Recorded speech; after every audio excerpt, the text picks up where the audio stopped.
ఎంపీలకు లోక్సభ సెక్రటేరియట్ కీలక హెచ్చరిక జారీ చేసింది. పార్లమెంట్ ప్రశ్నల సమాధానాలపై ఆంక్షలు విధించింది. సభలో మంత్రుల సమాధానం ఇచ్చే వరకు ఆ వివరాలు గోప్యంగా ఉంచాలని ఆదేశించింది. ప్రశ్నోత్తరాల సమయం ముగియకుండా సమాధానాలను బయటికి వెళ్లించొద్దని స్పష్టం చేసింది. పార్లమెంట్ వర్షాకాల సమావేశాల నేపథ్యంలో ఎంపీలకు ఈ నిబంధనలు లోక్సభ సెక్రటేరియట్ గుర్తు చేసింది.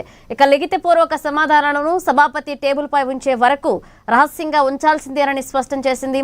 సభలో మంత్రుల అధికారికంగా సమాధానం చెప్పిన తర్వాతే ఆ వివరాలను మీడియాకు లేదా ప్రజలకు తెలపాలని లోక్సభ సెక్రటేరియట్ సూచించింది.